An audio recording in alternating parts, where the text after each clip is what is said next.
Hello बच्चों, चलिए प्रश्न पढ़ते हैं। तो प्रश्न में दिया गया है साल्मोनेला टाइफोसा से फैलता है।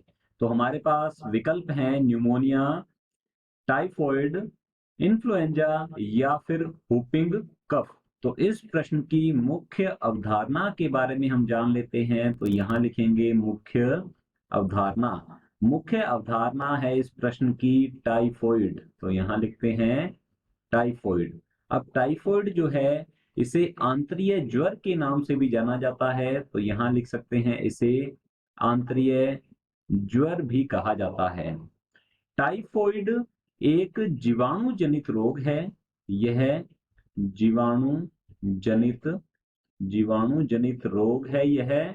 और इसके लिए उत्तरदायी जो जीवाणु है, इसका रोगजनक जीवाणु का नाम होता है साल्मोनेला। साल्मोनेला टाइफोसा। टाइफोसा या इसे टाइफी के नाम से भी जाना जाता है। साल्मोनेला टाइफोसा या टाइफी इसे कहते हैं। इस जीवाणु के कारण टाइफॉइड रोग होता है। ये जो जीवाणु है मनुष्य में संदूषित जल या भोजन के द्वारा प्रवेश कर जाते हैं और फिर आंत्र में रहकर ये आंत्र को हम कह सकते हैं नष्ट करने का कार्य करते हैं, इसके ऊतकों को नष्ट करने का कार्य करते हैं, जिसके कारण ज्वर आता है। इसलिए इसे आंतरीय ज्वर के नाम से जाना जाता है। तो हमसे पूछा गया है साल्मोनेला टाइफोसा से फैलता है। तो साल्मोनेला टाइफोसा जो है यह एक जीवाणु है और जीवाणु जो है यह फैलाता है टाइफॉइड।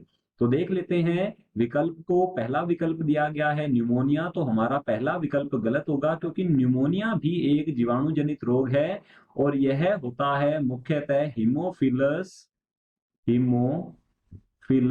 इन्फ्लुएंजी। हीमोफिलस इन्फ्लुएंजा कह सकते हैं हम। इन्फ्लुएंजा या इन्फ्लुएंजी ये एक प्रकार का होता है बैक्टीरिया या जीवाणु, इसके कारण होता है। इसके अलावा स्ट्रेप्टोकोकस न्यूमोनी जीवाणु के कारण भी न्यूमोनिया होता है। तो हमारा पहला विकल्प गलत होगा।